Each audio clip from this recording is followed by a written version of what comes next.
Čau, tady Simon, vítám vás u nového videa a dneska si ukážeme full day of eating v dietě na 2000 kaloriích. Hodně lidí se mě ptalo, co v tom cutu teda reálně jím, takže dneska vám ukážu můj průměrný den o víkendu. Pojďme na to. Klasicky začneme den snídaní, základ dne. Ještě předtím jsem se byl nalačno projít jako vždycky, ale teď už je čas udělat si tu fajn snídaní, která nastartuje celý den. Ještě jsem pro vás poklidil celou kuchyni, aby se neřeklo, protože tam byl hrozný nepořádek a teď jdem na tu snídani.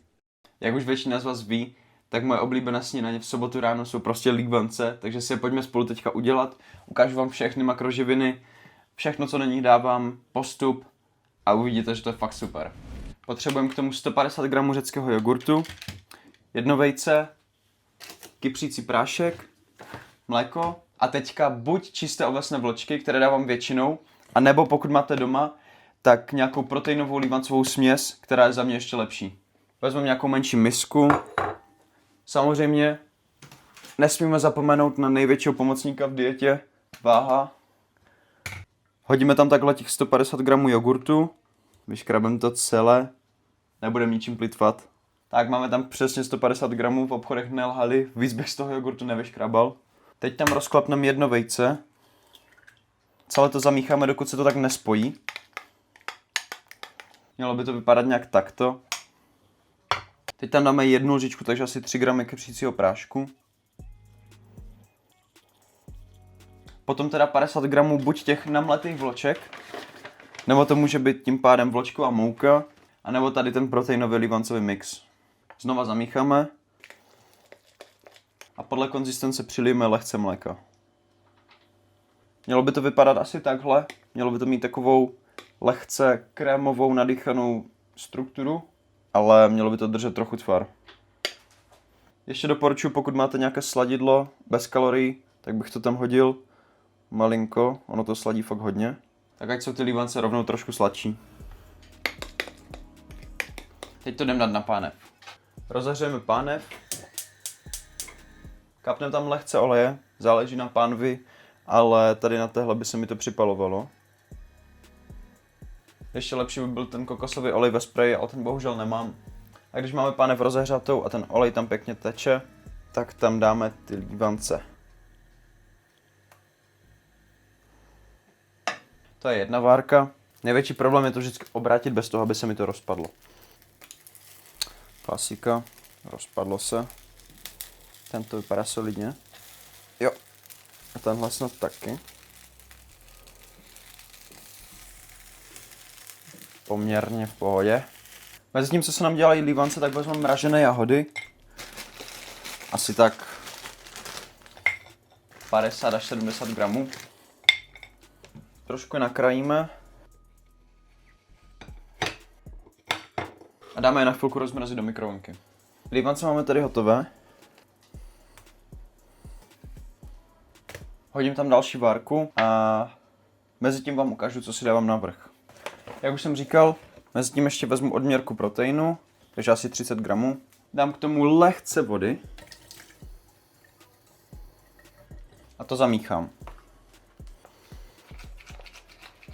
A máme z toho ideální proteinovou polevu. Mezitím se nám udělala druhá várka lívanců. Dáme tam nahoru ty jahody a polijeme to tou naší polevou.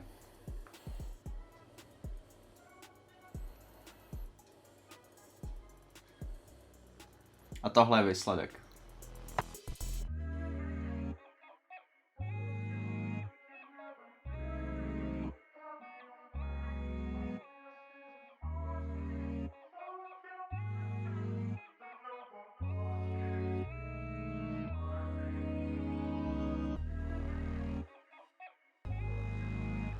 Nevím, jak to máte vy, ale já prostě potřebuji mít sladkou snídani.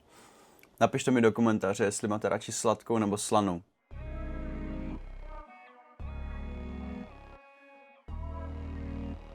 Tak jo, snídani máme za sebou.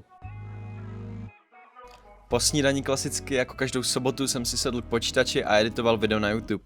Jop, nemám žádného editora a strávím každou sobotu asi 4 hodiny pro 100 views, ale to nevadí, já věřím, že je to investice a v budoucnu se mi to vrátí.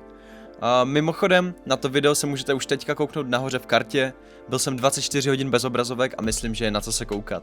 Potom, co jsem zeditoval část videa, se rodiče rozhodli, že půjdeme na hory, takže mi to trošku překazilo plány, ale o tom to všechno vlastně je. Neomezovat se a nějak se umět přizpůsobit. Takže vám ukážu oběd z horské chaty. Mimochodem, venku bylo fakt nádherně, bylo asi 28 stupňů a jsem rád, že jsme šli, protože ty výhledy to bylo něco. Když jsme došli, tak největší challenge byla vybrat jídlo s nejlepším poměrem kalorií a bílkovin. Nakonec jsem si vybral asi nejlépe, co to jen šlo, bramborák s ohnivou masovou směsí a zeleninou. Neměl jsem s sebou sice váhu, takže nutriční hodnoty jsou teda hodně přibližné, ale ze zkušeností bych to spočítal takto.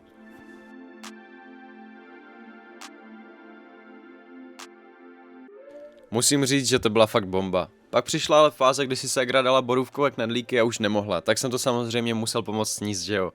Byl to takový sweet treat a aspoň vidíte, že i v dietě si člověk může dopřát. Snědl jsem sice jen polovinu toho, co zbylo na talíři, takže celkem asi čtvrt knedlíku, abych to zbytečně nepřehnal, ale i tak to bylo fajn.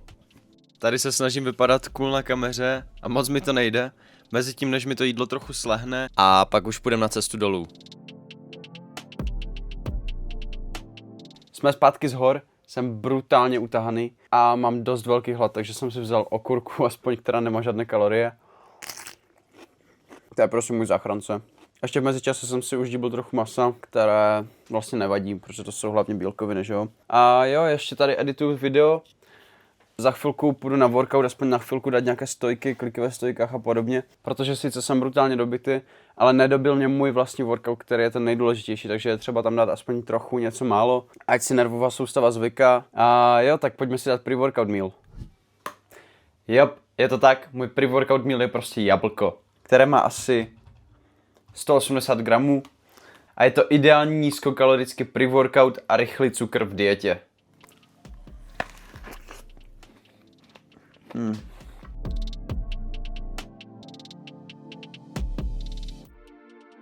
Šel jsem teda na chvíli na workout, nebylo to sice nic moc, byl jsem bez energie, ale potrénoval jsem aspoň trochu kliky ve stojce.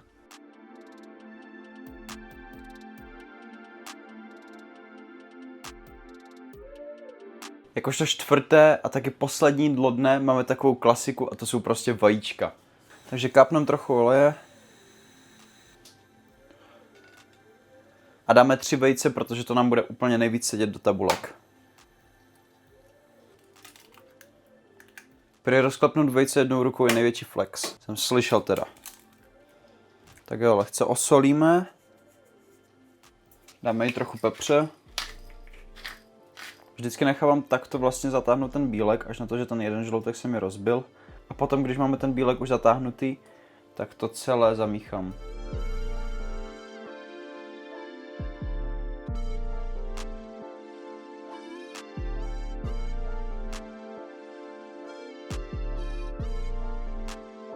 Vždycky k tomu dávám takhle ještě jeden kotyč. A opravdu hodně zeleniny. Tak, aby mě to pořádně zasytilo a abych už neměl chuť na nic dalšího.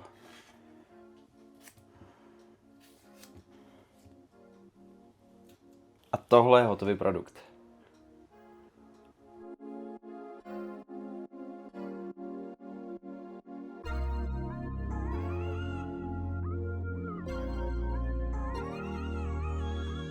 Dobrou chuť všem, co u mého videa zrovna něco jíte a snad máte tažnice, tak super. Jím to samozřejmě jak buran, jenom lžící. A jo, za mě prostě super večeře. Pecka. Co k tomu jiného říct? Na tohle se člověk po workoutu prostě těší. Tak jo, tohle by bylo pro dnešní video všechno. Tady máte napsané kalorie a makroživiny za celý den. Pokud se vám video líbilo a chtěli byste více takových, tak mi to napište do komentářů. Nezapomeňte dát like, odběr a vidíme se u dalšího videa. Čus!